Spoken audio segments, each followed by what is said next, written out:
45 ले लें।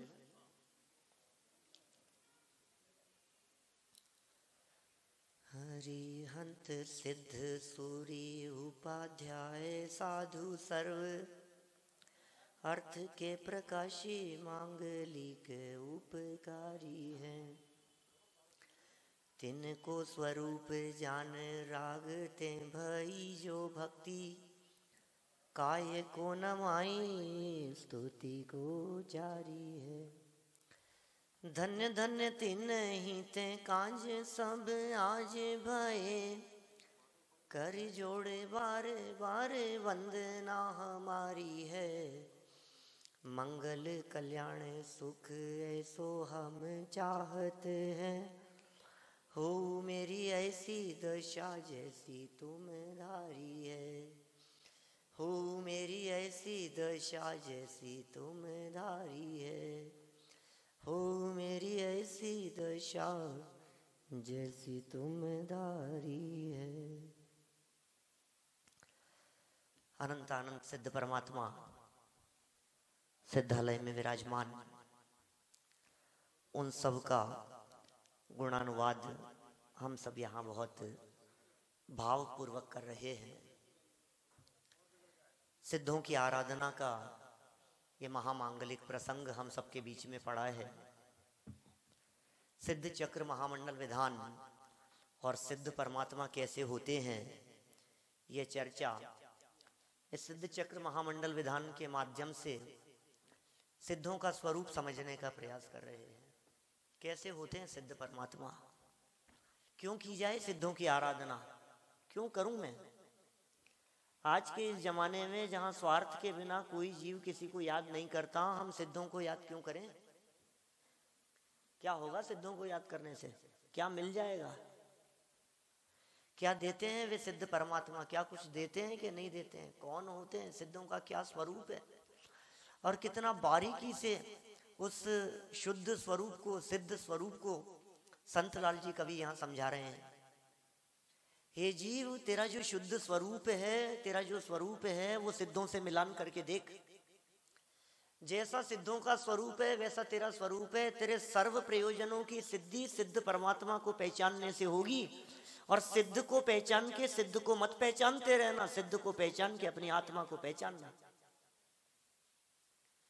एकमात्र तीन लोक में यदि कोई हमारे स्वरूप को दर्शाने वाले हों, दिखाने वाले हों, तो वे सिद्ध परमात्मा हैं। सिद्धों के अतिरिक्त अन्य किसी से तुलना नहीं की जा सकती, अन्य किसी से बराबरी नहीं की जा सकती। माने अपने शुद्ध स्वरूप को जानने के लिए, अपने वास्तविक स्वरूप को जानने के लिए मैं कौन हूं कौन मैं, कौन हूं मैं, ये शरीर वाला, ये देह मन वाणी वाला, ये करने धरने वाला, खाने पीने वाला, किस धोखे में है। तो एक बार देख सिद्ध परमात्मा कैसे होते हैं। सिद्धों को देखो, सिद्धों के स्वरूप को देखो, फिर सिद्धों के स्वरूप को देखकर अपने स्वरूप को देखो कि कैसे देखें सिद्धों के स्वरूप को। सिद्ध परमात्मा तो अशरीरी हैं, सिद्ध कोई दिखते थोड़ी ना, कैसे देखेंगे सिद्धों को। आगम है ना हमारे पास में सिद्धों का स्वरूप दिखाने वाला। सिद्ध अशरीरी हैं, सिद्ध परमात्मा दिखाई नहीं देते, ये परम सत्य बात है। लेकिन चर्म चक्षुओं से नहीं दिखते, ज्ञान नेत्र से दिखते हैं। ज्ञानियों को नहीं दिखते, अज्ञानियों को नहीं दिखते। तो अज्ञान अवस्था में देखना चाहे तो ये सिद्ध परमात्मा कैसे दिखेंगे। तो देख एक बार ज्ञान नेत्र से। अरे जिसने अपने आत्म स्वरूप को देखा, जाना, उसने सिद्धों को देखा। जिसने अपने आत्म स्वरूप का अनुभव किया, उसने सच में सिद्धों को वंदन किया। कैसे होता है सिद्धों को वंदन, कैसे चढ़ाया जाता है सिद्धों को अर्घ। रोज चढ़ा रहे हैं अपन, 300-400 अर्घ रोजाना चढ़ा रहे हैं सिद्ध भगवान को। धमाधम अर्घम अर्घम अर्घम मेरे पामी थी स्वाहा। अब बोले जा रहे हैं और चल रही है धुन सवार है सिद्धों को अर्घ चढ़ाने की। एक बार यदि सच में सिद्धों को अर्घ चढ़ गया होता तो फिर दोबारा सिद्ध चक्र विधान करने की जरूरत नहीं होती। कौन होते हैं सिद्ध परमात्मा, कैसा है उन सिद्धों का स्वरूप, कैसे बनते हैं वे सिद्ध। सिद्ध बनने की दिशा में प्रथम चरण क्या है, कैसे बनेंगे सिद्ध। टोडरमल जी साहब ने लिखा मोक्ष मार्ग प्रकाशक में, जो गृहस्थ अवस्था का त्याग कर, नंबर 1 यहां से शुरू किया। अरहंत बनने की विधि की चर्चा की, बोले गृहस्थ पन्ना त्याग कर निज स्वभाव साधन द्वारा मुनि धर्म अंगीकार कर। ऐसे ऐसे शब्दों के प्रयोग किए। साधन क्या है? सिद्ध बनने का साधन क्या है? किस विधि से सिद्ध बना जाएगा? सुबह एक अर्घ आया था बहुत सुंदर, निज स्वभाव साधन, और कोई साधन नहीं है। बाहरी कितने भी साधन कर लो, बाहरी कितने भी अनुष्ठान कर लो, अच्छा साल में कितने बार सिद्ध चक्र विधान करें कि सिद्धों की श्रेणी में शामिल हो जाएं? कर लो ना कुछ भी। तो सिद्ध होते कैसे हैं? सिद्ध कहते हैं आत्मा की शुद्ध अवस्था को। आत्मा की एक अवस्था का नाम है सिद्ध अवस्था। मेरी जैसी अवस्था वर्तमान में दिखाई देती है, ये अवस्था बदलते बदलते जब परिपूर्ण शुद्ध अवस्था होती है तो उस शुद्ध आत्मा को सिद्ध आत्मा कहते हैं। क्या कहा? शुद्ध आत्मा को सिद्ध आत्मा कहते हैं। और वो शुद्धता आत्मा की कहीं बाहर से नहीं आती, वो अंदर में पड़ी है। वो कारण रूप से विराजमान है अंदर में। अंदर में विराजमान, उस कारण रूप से विराजमान उस शुद्धता का लक्ष्य करने वाले जीव वर्तमान पर्याय में भी शुद्ध हो जाते हैं। जब वे पूर्ण शुद्ध हो जाते हैं तो वे सिद्ध कहलाते हैं। वो दशा हमारी आदर्श है, वो दशा हमारा प्राप्तव्य है। ये ग्रंथादिराज समय सार ये वो सिद्ध बनने का मार्ग दिखाता है। ये अशरीरी थवानो महा शास्त्र से गुरुदेव कहते हैं, ऐसा बार बार में कहते हैं। ये अशरीरी होने के लिए है, अशरीरी होने के लिए कि अशरीरी हूं। हमारे सिद्ध परमात्मा आदर्श होने चाहिए, ऐसी दशा हमारे को प्राप्त करनी। आत्मा की तीन अवस्थाएं हैं, एक बहिरात्मा, एक अंतरात्मा, एक परमात्मा। मार्ग है ना, बहिरात्मा से अंतरात्मा होता है, अंतरात्मा से परमात्मा बनता है। परमात्मा होने के पहले नियम से अंतरात्मा होता है, अंतरात्मा होने के पहले बहिरात्मा तो है ही अनादिकाल से। ये कौन होते हैं बहिरात्मा? बहिरात्मा कौन होते हैं जानते हैं क्या? मुझे मालूम है, मैं जो चर्चा पिछले 2 दिन से कर रहा हूं, कल भी चर्चा की, आज भी चर्चा की, वो इस उद्देश्य से कर रहा हूं कि मुझे मालूम है सभा में बैठे हुए 60% से ज्यादा लोग स्वाध्यायी नहीं है, इसलिए चर्चा की जा रही है। आप जानते हैं बहिरात्मा क्या होते हैं? कौन होते हैं बहिरात्मा? मैंने कॉमन सभा में एक दिन चर्चा की तो एक सज्जन बीच में खड़े होकर के बोले बहरे आत्मा। मैंने कहा 3 बताना, क्या बतलाए, नाम बताना। बोले बहरे आत्मा, दूसरे अंतरात्मा, तीसरे परमात्मा। 3 नाम बता दिए उन्होंने मेरे को। तो एक मन तो हुआ गलत कर दूं, फिर मैंने कहा नहीं नहीं सुनो, बैठो नीचे। उनको समझाया मैंने कहा बहिरात्मा है। उसने गलत क्या कहा था? सच में जितने जीव बहिरात्मा है वो बहरे ही तो हैं। एक न कान करे जी, भगवान महावीर स्वामी की तुमने एक न मानी, गुरुदेव की नहीं मानी, वीतरागी संतों की नहीं मानी, गुरुओं की नहीं मानी। कैसे कैसे वीतरागी संत साक्षात तीर्थंकर परमात्मा के समूह शरण में भी जाकर के आ गया तो कोरा का कोरा, सुनता ही नहीं है, सुनता ही नहीं है। क्या सुना रहे हैं वो सुनता ही नहीं है, और अपने अभिप्राय को ही लेकर के बैठता है। बस अपना अभिप्राय, जो अपना पूर्व से अभिप्राय है उस अभिप्राय का पोषण हो तो बात सच्ची, और उस अभिप्राय का पोषण नहीं हो तो वक्ता गलत है, आचार्य गलत है, तीर्थंकर गलत है, भगवान की भी नहीं मानू मैं तो क्यों मानू। सुनी नहीं इसने कभी। सुना रहे हैं यहाँ पे, सुन एक बार। आज तक तूने ये बात सुनी नहीं कि शरीर और आत्मा भिन्न भिन्न है। आज तक तूने ये बात सुनी नहीं। ले रहे थे ना पंडित जी, संजय जी ले रहे थे, आज गैप पड़ गया। आज तक हे जीव तूने एकत्व विभक्त भगवान आत्मा की चर्चा कभी नहीं सुनी, कभी सुनी नहीं है, कभी परिचय में नहीं आई है, कभी अनुभव में नहीं आई है कि क्या बात कर रहे हो साहब, हम तो रोज सुनते हैं, आपको पता क्या है, वर्षों हो गए हमारे को सुनते हुए। सुनी नहीं है तूने, इसे सुनना नहीं कहते। सुनकर के परिणाम जाने को सुनना कहते हैं। तद्रूप नहीं परिणमा, इसका मतलब तूने ये शुद्धात्मा की चर्चा कभी सुनी नहीं। बहरा है बहरा। जिनवाणी की चर्चा को सुनकर अंदर में अवधारण नहीं करने वाले जीव बहरे हैं, वो बहिरात्मा है। और अंतर में जिन्हें आत्म तत्व की स्वीकृति हो वे अंतरात्मा है। अंतर में जिन्होंने आत्म तत्व को पहचाना हो वे अंतरात्माएं, और इसी आत्मा की जो परम उत्कृष्ट अवस्था हो गई है उसका नाम परमात्मा है, और वे परमात्मा सिद्ध हैं। वो परमात्मा अवस्था शुद्ध अवस्था है, वो आदर्श है हमारे। हम नहीं बोलते हैं अशरीरी सिद्ध भगवान आदर्श तुम ही मेरे। कौन है आपका आदर्श? बतलाओ, आपका आदर्श कौन है? शाहरुख खान आपका आदर्श है क्या? अमिताभ बच्चन आपका आदर्श है? गुरुदेव आपके आदर्श है? कौन है हमारा आदर्श? अरे साहब वो तो हमारे आदर्श हैं, वो तो हमारे आदर्श हैं। बहुत से लोग मिलते हैं, अरे साहब ये हमारे आदर्श हैं, ये पंडित जी हमारे आदर्श हैं, इनको देखता हूं तो मुझे लगता है, हमारे विद्यार्थी ऐसी बातें कहते हैं, इनको देखता हूं इन जैसा बनूंगा मैं, ये हमारे आदर्श हैं। कि सुन, तेरे आदर्श सिद्ध परमात्मा होने चाहिए। गुरुदेव कहते हैं पूर्णता के लक्ष्य से की गई शुरुआत सच्ची शुरुआत है। तो शुरुआत कहां से कर रहा है? तेरा लक्ष्य ही अपूर्णता पर है। पूर्णता पर लक्ष्य होना चाहिए, अपूर्णता पर नहीं। एक बार देख क्या बात, तेरा आदर्श, आदर्श किसे कहते हैं? जो व्यक्ति जिसे आदर्श बनाता है, इसका मतलब यह है वो उन जैसा बनना चाहता है। बात खत्म। जो सिद्ध बनना चाहते हैं उनके आदर्श सिद्ध परमात्मा होते हैं। जो संसार परिभ्रमण करना चाहते हैं उनके आदर्श संसारी जीव हुआ करते हैं। हमारे आदर्श सिद्ध परमात्मा है, वो हमारे आदर्श है। उन जैसा बनना है हमारे को। तब तक शांति नहीं जब तक सिद्ध अवस्था की प्राप्ति नहीं हो जाए। वो परिपूर्ण अवस्था है। सिद्ध अवस्था के बाद में दूसरी अवस्था होती नहीं। एक बार सिद्ध अवस्था की प्राप्ति हो जाए वे लौट करके दोबारा संसार में आते नहीं। क्यों बनना है आपको सिद्ध? है आपके आदर्श सिद्ध अवस्था?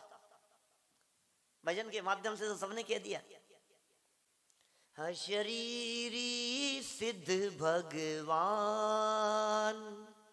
आदर्श तुम ही। बस किसके किसके आदर्श हैं? हमारे आदर्श तो ये दिखाई देते हैं, पैसे वाले, बिजनेस वाले हैं, उनसे होड़ करते हैं, इनके जैसे बनना है हमारे को। ऐसा बिजनेस होगा, ऐसी जॉब होगी मेरी, ऐसा काम करूंगा, इन जैसा बनूंगा, इन जैसा बोलूंगा मैं। तेरे आदर्श बाहरी वक्ता दिखाई दे रहे हैं, तेरे आदर्श विद्वान दिख रहे हैं। अरे गुरुदेव भी नहीं है हमारे आदर्श। गुरुदेव ने जिसको अपना आदर्श बनाया वो अपना आदर्श हो। समझ में आ रही है बात? आखिर वो क्या था जिसने गुरुदेव को गुरुदेव बना दिया? बोलो क्या था? क्या चीज थी ऐसी? क्यों देवलोग पै सुरनाथ जजे हैं? ये देवलोग चरणों में आकर के झुकते हैं। आखिर ऐसा क्या है? बोलो ऐसा क्या है जिसने अपने वर्तमान उपयोग को, वर्तमान परिणति को त्रिकाली ध्रुव के सामने झुकाया, जिसका उपयोग त्रिकाली ध्रुव के लिए समर्पित हुआ? उस व्यक्ति की वर्तमान पर्याय के ऊपर तीन लोग के अच्छे अच्छे पद वाले रीझते हैं। किस पर रीझते हैं? जो अपने स्वभाव पर रीझता है, जो अपने स्वभाव का अवलंबन लेता है, जिसकी दृष्टि अपने स्वभाव पर है, दुनिया की दृष्टि उस पर जाकर के टिकती है, जिसकी दृष्टि अपने स्वभाव पर है। लेकिन क्या कहें, मोह की महिमा देखो क्या तेरे मन में समाई, तुझे अपनी ही महिमा न आई, तुझे अपनी ही महिमा न आई। और कभी अपनी महिमा भी आती है ना तो पर्याय से आती है। नहीं साहब हमें तो बहुत महिमा है अपने आप की। क्या हम जानते हैं तो ये गाय की महिमा है? एक शब्द तेरे खिलाफ कोई बोल देवे तो तुझे लगता है मेरी महिमा को, मेरी गरिमा को ठेस पहुंचाए। तो किसे अपना मान बैठा है? इस विद्वत्ता को, इस ज्ञान को, इस वाणी को, इस बाह्य आचरण को, इसे अपनी महिमा है कि नहीं साहब विद्वानों की गरिमा तो होनी ही चाहिए। एक ऐसी सभा है जिस सभा में विद्वानों की गरिमा नहीं है। बोलो होनी चाहिए ना विद्वानों की गरिमा। तो आप किसी विद्वान को बुलाओ और उसकी गरिमा का ख्याल नहीं हो तो कैसा लगेगा? कुछ तो होना ही चाहिए ना। अरे तू सुन, कौन सी गरिमा की बात कर रहा है? कौन से अपने आप की महिमा की बात कर रहा है? ये जो स्वभाव है अपना, पहले ये नक्की कर कि मैं कौन, उसके बाद में बात होगी। बात यहां से शुरू होती है कि मैं हूं कौन। जब मैं कौन हूं इस बात का निर्णय होता है, फिर उसके बाद में उसकी गरिमा का ख्याल कर। अरे जिस वचनों में, जो वचन प्रतिपादन में, जो चर्चा करने में, जो आचरण करने में शुद्धात्मा की गरिमा खंडित होती हो, क्या वो तिरस्कार है। और आत्मा का तिरस्कार यदि किया, अपने स्वभाव का यदि तिरस्कार किया, सुन दर दर की ठोकरें खाना पड़ेगा, तिरस्कृत होना पड़ेगा। और इतना तिरस्कृत होगा कि तूने अपने आप को आत्मा स्वीकार नहीं किया, जगत के जीव तुझे चेतन स्वीकार नहीं करेंगे। एक इंद्रिय बन जाएगा, पृथ्वी काय में जाकर के पैदा हो जाएगा, वनस्पति काय खड़ा हो जाएगा जाकर के, झाड़ लोग जीव नहीं मानेंगे, चेतन नहीं मानेंगे। विशाल खड़े हो गए पहाड़, पृथ्वी का चेतन ही नहीं है, जीव ही नहीं है। क्यों? क्योंकि इसने अपने आप को जीव नहीं माना था, इसने अपने आप को चेतन नहीं माना था, इसने अपने आप को आत्मा स्वीकार नहीं किया था। पहले में पहले अपने आप को आत्मा स्वीकार कर, और आत्मा की स्वीकृति पूर्वक लक्ष्य त्रिकाली ध्रुव पर, लक्ष्य शुद्ध आत्मा पर, लक्ष्य कारण परमात्मा पर, और वर्तमान पर्याय की पामरता का भान, वर्तमान पर्याय की पामरता का भान न हो और त्रिकाली ध्रुव के गीत गाता रहे, तो तेरा त्रिकाली ध्रुव की चर्चा करना झूठा है। और वर्तमान पामरता का रोना रोता रहे और त्रिकाली द्रव्य पर दृष्टि न करे, तो तेरा ये रोना कभी मिटेगा नहीं, रोता रहे। वज्र जैसा पुरुषार्थ चाहिए वज्र सिंह जी साहब? क्या अनादिकाल से ये पुरुषार्थ नहीं हुआ, ये करने योग्य काम है। प्रथम में प्रथम करने योग्य काम है, गुरुदेव ये कहते हैं। उस प्रथम में प्रथम करने योग्य काम के पहले जो विशुद्धता चाहिए, जो भाव भूमि चाहिए, जो पात्रता चाहिए, वो यथा योग्य भूमि का अनुसार होनी चाहिए। कैसे हैं आदर्श हमारे? कौन है वो? अशरीरी। अच्छा, सिद्ध भगवान तो अशरीरी हैं, और मैं तो सशरीरी हूं ना। क्यों? किसी भजन से चर्चा कर लें, थोड़ी सी भजन ही खोल लूं। अच्छा भजन, सिद्ध परमात्मा का वर्णन बतलाने वाला। अशरीरी सिद्ध भगवान, आदर्श तुम ही मेरे। कैसे हैं? अशरीरी सिद्ध भगवान, और मैं कैसा? सशरीरी। मिलान करना है उनसे हमारा। सुनो, जितना सिद्धों के पास में है उतना मैं हूं, और जो सिद्धों के पास में नहीं है और मेरे पास में दिखाई देता है, वो अतिरिक्त है, वो एक्स्ट्रा है। तराजू के दो पलड़ों में, एक में सिद्ध परमात्मा को बिठाओ और दूसरे में अपने आप को बिठाओ। बोलो कौन ज्यादा वजनदार है? कौन ज्यादा वजनदार है? आपको वजनदारी की महिमा आती है? सुनो, जो ज्यादा वजनदार है वो नीचे डूबता है, और जो जितना हल्का होता है वो ऊपर विराजमान हो जाता है। बोलो महिमा किसकी आती है हमारे को? अरे नहीं साहब, ये ज्यादा वजनदार है, ये ज्यादा वजनदार है। हम ज्यादा वजनदार दिख रहे हैं, तो क्या करना है? ये वजन उतारना है अपना, माथे पर से वजन उतारो। कर्तृत्व का वजन लेकर जो घूम रहा है, कर्तृत्व का अभिमान लेकर के जो घूम रहा है, इस वजन को अपने माथे पर से उतार। जब तक ये वजन माथे पर से नहीं उतरेगा, कर्तृत्व का अभिमान जब तक नहीं उतरेगा, जब तक तू हल्का नहीं होगा, तब तक तू कैसे ऊपर जाएगा? ये सिद्ध परमात्मा कितने हल्के हो गए हैं, सबसे हल्के यदि कोई है, एक परमाणु मात्र का भी ऊपर आवरण नहीं है, एक परमाणु मात्र का भी, इतने हल्के हो गए हैं। और हम कितना वजन, अभी माथे पर इतना वजन है करने धरने का, घर गृहस्थी का, बिजनेस का, व्यापार का, काम धाम का, आयोजनों का। मुझे ये करना है, मुझे ये करना है, मुझे इनको समझाना, ये समझाने का वजन माथे पे। ये नया धंधा पकड़ लिया समझाने का, मैं इनको समझा दूं, मैं इनको समझा दूं, और ये समझना ही नहीं चाहता है कि तू किसी को समझा ही नहीं सकता है। समझाना भाषा वर्गना का काम है। समझ, ये समझ का धर्म है, समझाने का धर्म नहीं है। लेकिन क्या करें? सुनना नहीं सुनाना चाहे, यही समय का फेर है। आज देश में श्रोता दुर्लभ वक्ताओं का ढेर है। क्या ये वस्तु स्थिति है? सबको सुनाना है, सुनाना है, सुनाना है। अरे तू सुना सकता नहीं है, ये समझ पहले, ये समझ का धर्म है। जिसने समझा उसने पाया, और जो समझाने के चक्कर में अटक गया वो नहीं पा सका। बताओ, ऋषभदेव स्वामी मारीची को समझाने के चक्कर में नहीं लगे, नहीं समझाना, और वो दुनिया को समझाने के चक्कर में लगा।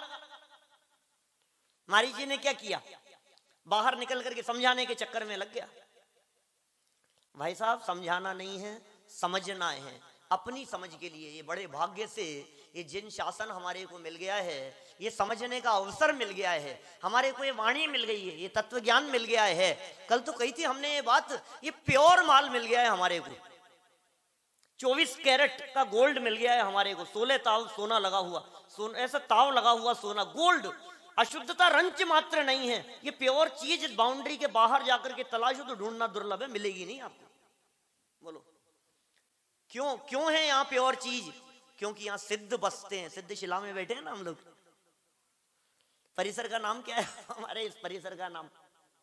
सिद्ध शिला। अब सिद्ध शिला में प्योर आत्मा नहीं होंगे तो फिर कहां होंगे? ये शुद्ध आत्माएं, अशरीरी। कि सब शरीर छूट जाए तो सिद्ध हो जाते हैं क्या? बहुत से नए लोग हैं, सिद्ध भगवान नहीं जानते, सिद्धों की परिभाषा नहीं जानते। मुझे भाव आता है, बहुत सहज विकल्प आता है इस तरह का कि कम से कम सिद्ध भगवान को तो समझ लो आप। 8 दिन सिद्ध चक्र विधान करने के बाद भी आपको यदि सिद्ध परमात्मा का स्वरूप ख्याल में नहीं आया तो फिर क्या सिद्ध चक्र विधान किया?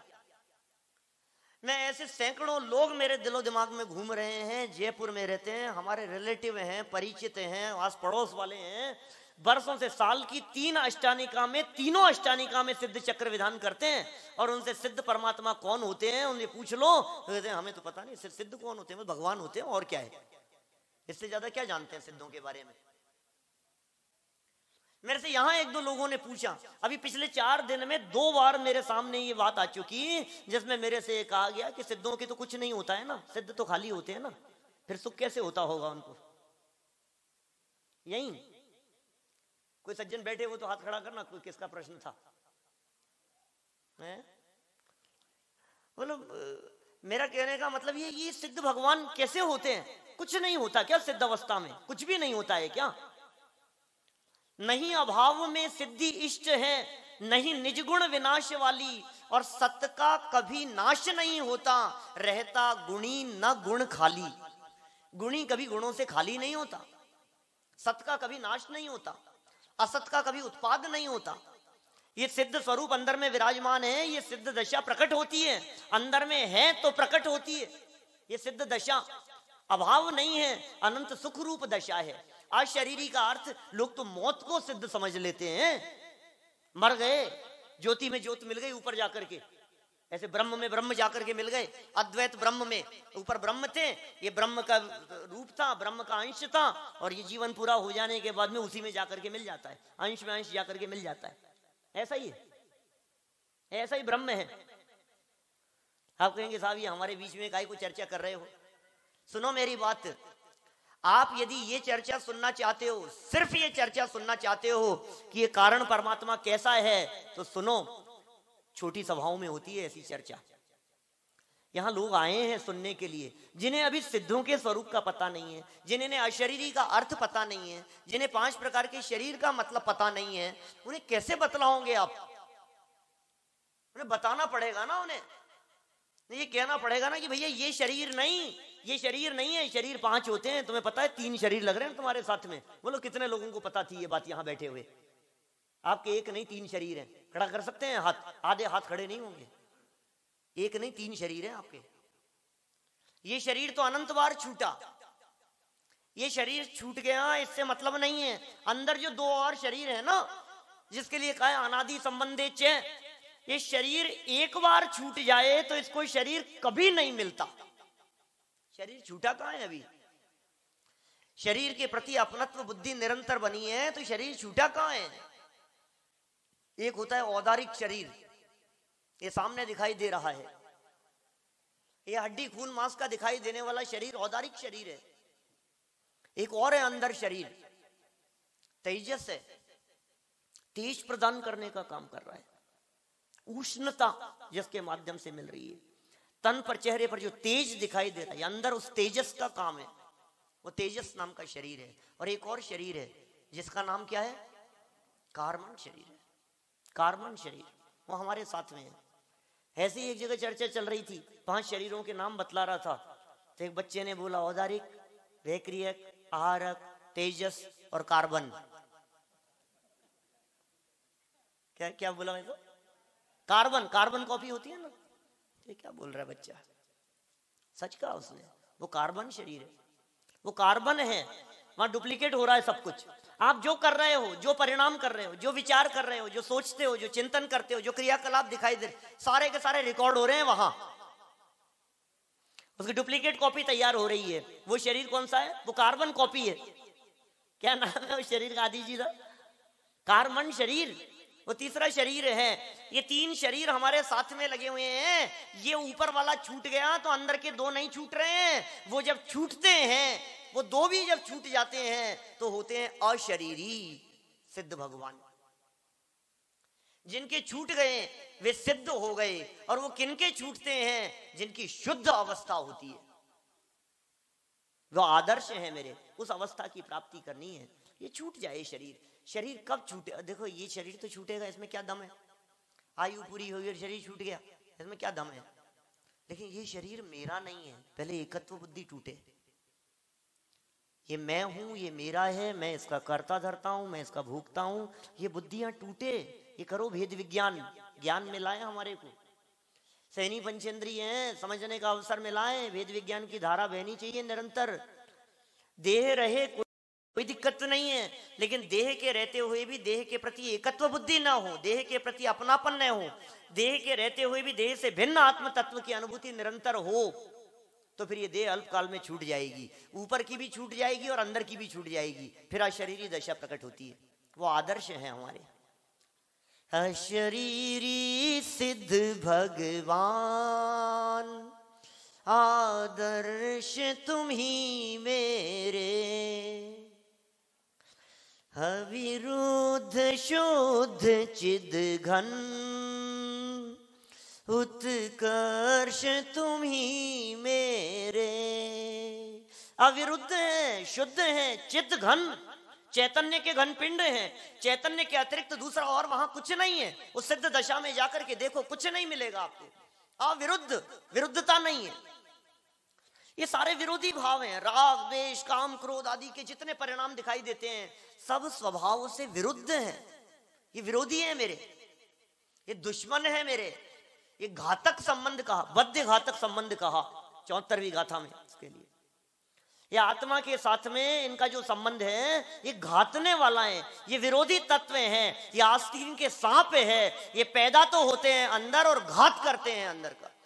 अपने अंदर में पैदा होते हुए भी ये घात करने वाले, इनसे भी भेद विज्ञान करो। अविरुद्ध शुद्ध, विरुद्धता जहां नहीं है, शुद्धता जहां पूर्ण रूप से प्रकट हो गई है। चित्त घन, चैतन्य के घन पिंड है, घन पिंड है। घन जानते हैं, जिसमें प्रवेश नहीं होता किसी और चीज का, उसका नाम है घन। प्रवेश नहीं है वहां किसी और चीज का। उत्कर्ष, परम उत्कर्ष वे ही है हमारे सिद्ध परमात्मा। उत्कृष्ट, परम उत्कृष्ट अवस्था की प्राप्ति जिनके जीवन में हो गई है। हैं आपके आदर्श? बोलो, बनाना है उनको आदर्श। ऐसे ऐसे बोल रहे हैं, पता नहीं है, वो आप कह रहे हो तो हाँ सुन लेते हैं, देख लेते हैं। अभी संजय जी होते तो 4 वाक्य बोल देते यहाँ। निंदिया आ रही है क्या? बोर तो नहीं हो रहे हो? समझ में आ रहा है क्या? वो उनकी स्टाइल बड़ी गजब की है भाई।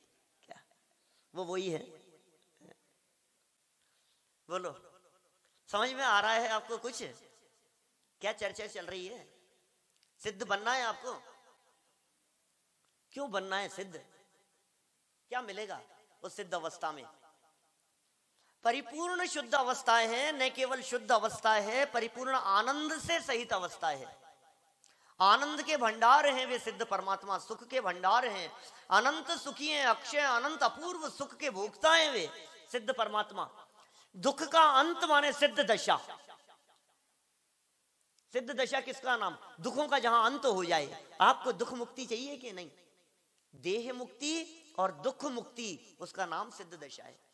मैं सिद्धों की आराधना ऐसे ही नहीं कर रहा हूं, मैं इसलिए सिद्धों की आराधना कर रहा हूं क्योंकि सिद्ध परमात्मा पूर्ण सुखी हैं और मैं दुखी हूं। अच्छा अब समझ में आया कि तू दुखी है और वो अनंत सुखी है, तो तू सुख लेने आया है इनके पास में। क्यों? सिद्धों के पास में आने से कुछ सुख मिल जाएगा क्या? सिद्ध भगवान सुख देते हैं कि नहीं देते हैं? देते हैं? नहीं देते हैं। उसकी गर्दन ऐसे ऐसे पता नहीं कैसे, ये इतना जो है ना, ये 500 ग्राम का ऊपर रखा हुआ, 5 किलो का होगा, पता ही नहीं लगता है, ऐसे ऐसे ऐसे हिलाता है, पता नहीं हाँ कर रहा है कि ना कर रहा है। सुख देते हैं कि नहीं देते हैं सिद्ध परमात्मा? बोलो। नहीं।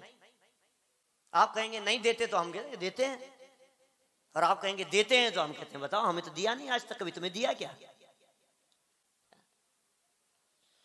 अरे वो क्या देते हैं आपको पता नहीं है, वो क्या देते हैं। उनकी उपस्थिति मात्र हमारे को अपने स्वरूप का दिग्दर्शन करा देती है, और क्या देना होता है? हाथ से ही दिया जाता है। सामने खड़े हुए व्यक्ति को ऐसे दिया जाता है कुछ? बाहर से देने का नाम ही देना है क्या? उन्होंने सब कुछ दिया। मैं आपसे पूछता हूं, एकलव्य ने धनुर्विद्या किससे सीखी? बोलो, किससे सीखी थी? द्रोणाचार्य से। द्रोणाचार्य से उनकी मूर्ति विराजमान कर दी, उनको देख करके सीख गया। वो कैसा स्वरूप है ये? सिद्ध परमात्मा को देखो, और सिद्ध परमात्मा प्रतिबिंब है। सिद्ध परमात्मा को देखने से अपना ज्ञायक स्वरूप दिखाई देता है। उनको देखने के बाद में उनको नहीं देखते रहना, उनको देखने के बाद में इधर देखना, और फिर भेद विज्ञान करना कि यार उनका और मेरा स्वरूप यदि एक समान है तो मेरे तो ये सब आडंबर दिखाई दे रहे हैं। तो ज्ञान किस लिए मिला है तेरे को?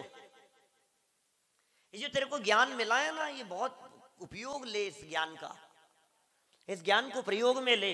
ये ज्ञान बहुत जबरदस्त शक्ति है तेरे पास में। ये ज्ञान की एक चमत्कारिक शक्ति है, तुझे पता नहीं है। ये ज्ञान से जितने चमत्कार जगत में दिखाई देते हैं, ये सारे के सारे चमत्कार ज्ञान के चमत्कार हैं। और जिस ज्ञान ने ज्ञायक को जाना, तो ये चैतन्य चमत्कार प्रकट होते हैं।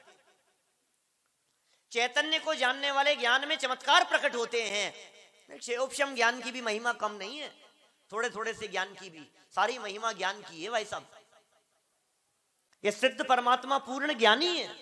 ये देखो ये लिखा है यहां, सम्यक्त्व, सुदर्शन, ज्ञान, ये गुण है उनके सिद्धों के। वे अनंत ज्ञानी है, मैं अल्प ज्ञानी हूं। साहब क्या बात कर रहे हो आप? कहां उनका और कहां हमारा? कहां मिलान है यार? आप सिद्धों से मिलान की बात कर रहे हो। दूर दूर तक ही मिलान नहीं होता। हम छद्मस्त, वो सर्वज्ञ, हम रागी, वो वीतरागी, हम संसारी, वो मुक्त, हम दुखी, वो सुखी, वो सिद्धालय में विराजमान, हम संसार में, हम जन्म मरण करने वाले, वे जन्म मरण से रहित। कहां कहां मेल है उनका और हमारा?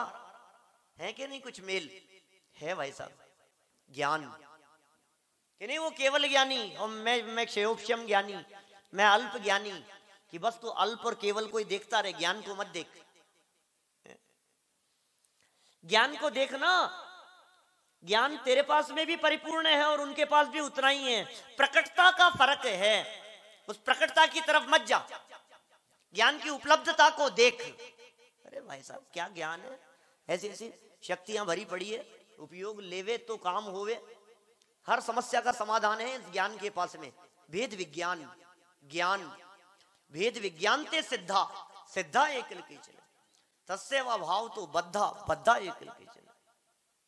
भेद विज्ञान से सिद्ध अवस्था की प्राप्ति होती। भेद विज्ञान ते सिद्धा, भेद विज्ञान से सिद्ध अवस्था की प्राप्ति कर भाई। भेद विज्ञान देख, आपको मालूम है एक ज्ञान की चर्चा, तेनालीराम, बीरबल, कैसे कैसे बुद्धिमान लोग हुए हैं, कैसे समस्याओं के समाधान कर दिया करते थे।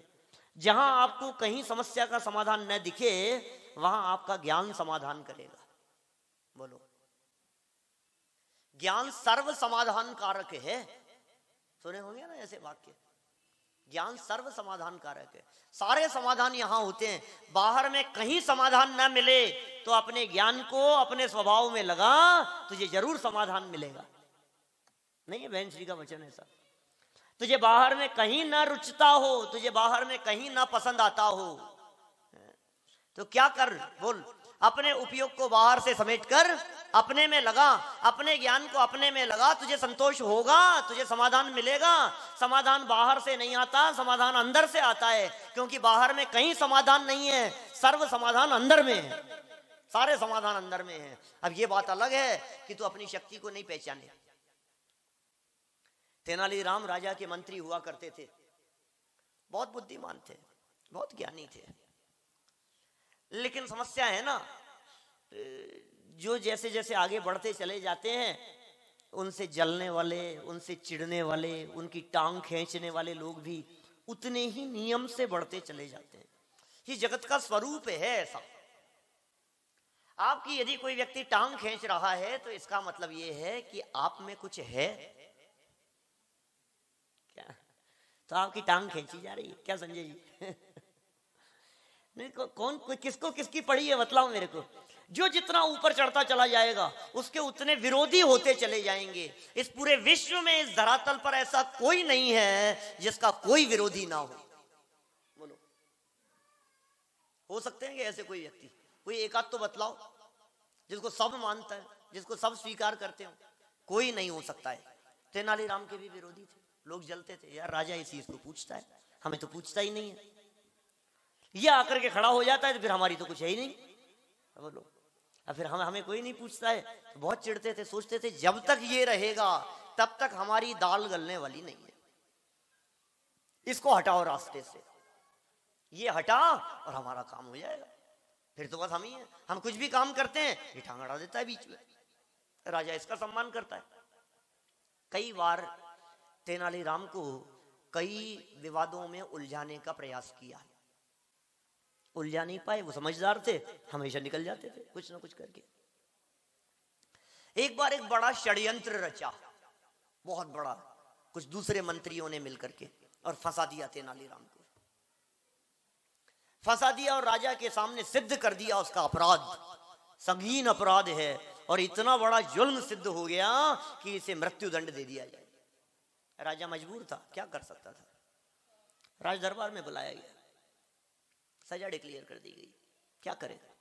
दुखी भी था बहुत, क्योंकि जीवन के बहुत परिस्थितियों में तेनालीराम ने उनका सहयोग किया था, दुखी भी थे। राज दरबार लगा हुआ है, राजा ने फैसला सुना दिया, मृत्यु दंड सजा दे दी गई। राजा को पता नहीं क्या विकल्प आया, और राजा ने तुरंत यह भी कह दिया कि तेनालीराम बहुत दुख है मुझे मृत्यु दंड देते हुए, लेकिन मैं क्या करूं, तुम्हारा अपराध सिद्ध हो गया है, मृत्यु दंड तो दिया ही जाएगा, क्या कर सकता हूं मैं तुम्हारे लिए, क्या इच्छा है तुम्हारी, एक काम हो सकता है, इतना कह सकता हूं, मृत्यु दंड तो तुम्हें दिया जा रहा है, लेकिन तुम्हें कैसे मरना है जिसमें तुम्हें तकलीफ कम से कम हो, तुम ऐसा विचार कर लो। जैसी मौत तुम मरना चाहो तुम मुझे बतला दो। तुम यदि जहर खा करके मरना चाहते हो तो तुम्हें जहर दे दिया जाए, तुम यदि पर्वत से कूद के मरना चाहते हो तो पर्वत से धक्का दे दिया जाए, तुम यदि तलवार से गर्दन काट के मरना चाहते हो तो तुम्हारी गर्दन काट दी जाए, सूली पर चढ़ा दिया जाए, कुएं में पटक दिया जाए, फांसी पे लटका दिया जाए, जैसा तुम कहो, तुम बोलो तुम्हें कैसी मौत मरना है। सारा दरबार लगा हुआ है, सारे लोग बहुत उसको चाहने वाले उदास हैं और नहीं चाहने वाले उछल रहे हैं, अब आएगा मजा। लगा बेटा लगा, कौन सी मौत मरना है तुझे, बोल, मौत तो तेरी नक्की है, बोल तुझे कैसी मौत मरना है। और चर्चा चल रही थी और उसके विरोधी मंत्री लोग सब उत्साहित दिखाई दे रहे थे, और ये चलती हुई चर्चा के बीच में तेनालीराम ने हाथ जोड़ करके महाराजा से कहा, महाराज मेरी इच्छा के अनुसार यदि आप मृत्यु की बात कह रहे हो तो हाथ जोड़ करके निवेदन किया, महाराज बुढ़ापे की मौत मरना चाहता हूं। क्या बुढ़ापे की मौत मरना चाहता हूं, राजा वचन दे चुका था, बोलो क्या हुआ। जिनके पास में ज्ञान है उनके पास में समाधान है। ये ज्ञान ऐसी चीज है जो हमारे पास में मिल गई है, लेकिन कौन सा ज्ञान, लौकिक ज्ञान नहीं, जगत के विषयों के ज्ञान में कुछ दम नहीं है, आत्मज्ञान ही वही ज्ञान है जो अपने ज्ञायक को प्रसिद्ध करे। जो अपने ज्ञायक को प्रसिद्ध न करे उसे कौन ज्ञान कहे, हम कैसे ज्ञान कहें। है उनका भजन अपने राजेंद्र पंडित जी का, कैसा ज्ञान धारी तूने आपा न पहचाना, सबको तो जाना निज को न जाना, कैसा ज्ञान धारी तूने आपा न पहचाना। अपने आप को नहीं पहचाना तूने, पहचान एक बार अपने आप को पहचान। कि कैसे पहचानूं मैं अपने आप को? कि देख सिद्धों को और फिर देख अपने आप को कि कहां मिलेंगे सिद्ध परमात्मा। ये सब सिद्धालय में बैठे हैं। अच्छा, सिद्ध परमात्मा सिद्धालय में होते हैं कि सिद्ध परमात्मा मध्यलोक में होते हैं? सिद्ध कहां बनते हैं ये बताओ? सिद्ध कहां बनते हैं? सिद्ध यहां बनते हैं, विराजमान वहां होते हैं। दोपहर में एक प्रश्न आ गया था मेरे पास में, जिसके लिए कहा था मैंने शाम को कर लूंगा चर्चा। सिद्धालय में जाकर के विराजमान हो गए, जगह खाली मिलेगी कि नहीं सिद्धालय में? अपने को कोई जगह खाली वाली है या नहीं वहां? है?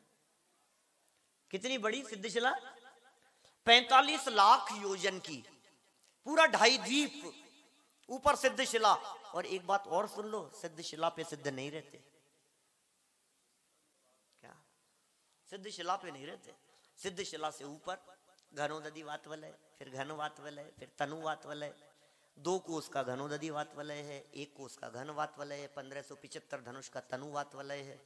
तनु वात वलय में ऊपर 525 धनुष तक के एरिया में सिद्ध परमात्मा रहते हैं, वहां रहते हैं सिद्ध परमात्मा।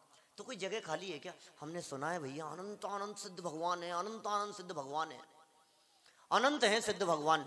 हमने तो ऐसा सुना सिद्धालय में बिल्कुल जगह खाली नहीं है। अब क्या करूं भगवान बताओ? हम जाएंगे तो जगह मिलेगी कि नहीं मिलेगी? कि तू टेंशन मत ले, तू जा, तेरे को जहां से जाना हो। कि कहां से जाऊं यार मैं? जहां से, शिखर जी से जाऊं कि गिरनार जी से? किधर से जाऊं मैं? कि तू जहां जाएगा वहां तेरे को ऊपर जगह मिलेगी। और जगह ऊपर नहीं तो अपने उपयोग में अपने गायक को जगह दे, फिर सब जगह जगह ही जगह है। क्या?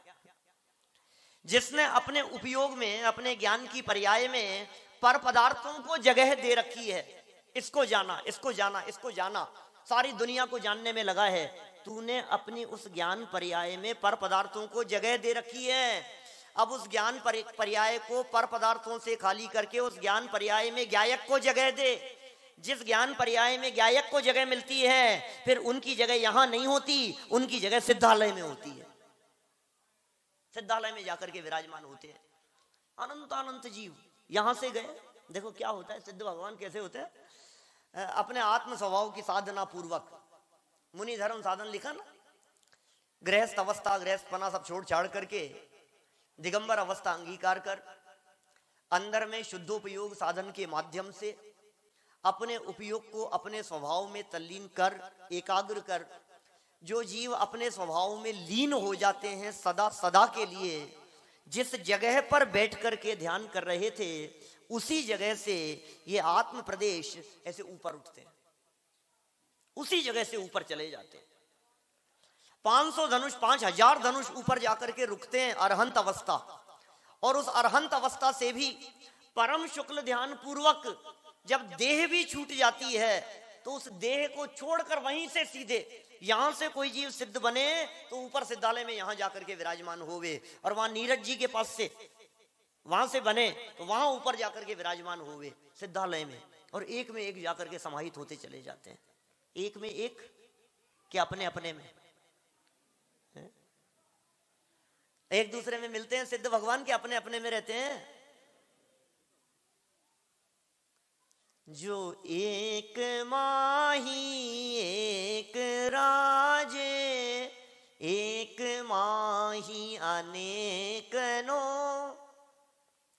एक अनेक की नहीं संख्या, नमो सिद्ध निरंजनो। कभी बोलिए क्या स्तुति? नहीं बोलते क्या? यहाँ इधर नहीं चलती, हमारे राजस्थान में तो बहुत चलती है, और विशेषकर मुमुक्षु समाज में नहीं, जनरल समाज में बहुत चलती है। पूजन खत्म हो जाने के बाद में ये स्तुति बोलते हैं, मैं तुम चरण कमल गुण गाए, बहुविधि भक्ति करो मन लाए। इसकी पंक्ति है, ध्यान होगा। एक माही एक के एक माही अनेक, क्या कहना चाहते हैं बोलो? देखो भाई, क्षेत्र की अपेक्षा से बात करो तो एक ही क्षेत्र में अनेक हैं, क्योंकि यह आत्मा जब अशरीरी हो जाता है, जैसे हमने यहाँ आदर्श कह करके पुकारा है, अशरीरी सिद्ध भगवान, वो जो आदर्श दशा है, जब अशरीरी दशा होती है, जब देह से भिन्न दशा होती है, तो स्पेस नहीं घेरता, आत्मा को जगह नहीं चाहिए रहने के लिए। कोई एक आकार तो है आत्मा का, एक निश्चित आकार है प्रदेशत्व गुण के योग से, लेकिन जगह नहीं चाहिए, तो एक में एक, एक में एक, एक में एक समाहित होते चले जाते हैं। उदाहरण दिया जाता है इस मूर्तिक प्रकाश का, प्रसिद्ध उदाहरण है इस बात को समझाने के लिए, कैसे समाहित हो जाएगा। 2 मिनट में खत्म करता हूं बस बात। देखो चारों तरफ प्रकाश दिखाई दे रहा है आपको, कहीं अंधेरा तो नहीं है, अंधकार दिख रहा है क्या कहीं? तो अभी यदि हम लाइट जलाएं तो उसका प्रकाश यहां आ जाएगा कि नहीं? और क्या भैया, लाइट जलाएं तो और आ जाएगा। और यदि मैं एक ब्लू कलर की लाइट जलाऊं तो उसका प्रकाश यहां इसमें समाहित हो जाएगा। और रेड कलर की लाइट जले तो इसी हॉल में, और 1000 बल्ब जलाए जाएं तो बस अब तो बहुत हो गया रोशनी, अब इससे ज्यादा थोड़ी ना आएगा। और अभी एक और जलाएं तो फिर भी आ जाएगा। चलो कोई बात नहीं, सब समाहित तो हो गए, ये तो समाहित तो होने की बात हुई। अब मुझे ये कहना है कि ये सारा प्रकाश आपस में एक दूसरे से मिल गया कि नहीं मिला? क्या बोलो, गहराई से विचार करो। सब हमें तो कोई अलग अलग दिखाई नहीं दे रहा। इस लाइट का प्रकाश और इस लाइट का प्रकाश, इन दोनों का प्रकाश आपको अलग अलग दिखाई दे रहा है क्या? सब लाइटों के प्रकाश मिल गए ना आपस में, कि तुझे मिले हुए दिखाई देते हैं। वस्तु स्थिति यह है कि एक लाइट का प्रकाश दूसरी लाइट के प्रकाश में मिलता नहीं है। कि कब पता लगता है कि एक स्विच ऑफ करके देखो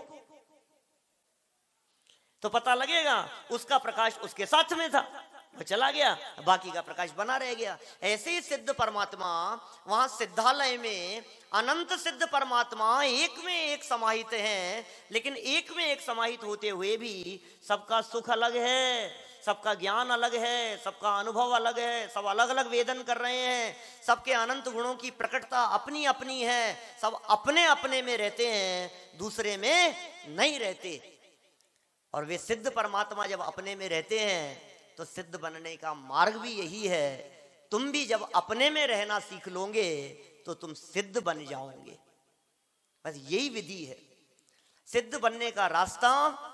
जो काम सिद्ध कर रहे हैं वो काम हम करते रहें तो हम भी सिद्ध अल्पकाल में बन जावें। ये जो हमारे आदर्श ऐसे सिद्ध परमात्मा हैं, कल इस भजन का अर्थ करेंगे पूरे का, बहुत मार्मिक अर्थ है, कल चलाएंगे इसको, भाव बन गया ऐसी, तो इसकी चर्चा करेंगे हम। ऐसी सिद्ध अवस्था और ऐसे सिद्धों की महिमा जो यहाँ सिद्ध चक्र विधान के माध्यम से की जा रही है, ऐसी दशा अल्पकाल में हमारी भी प्रकट हो, ऐसी भावना से बात को यहीं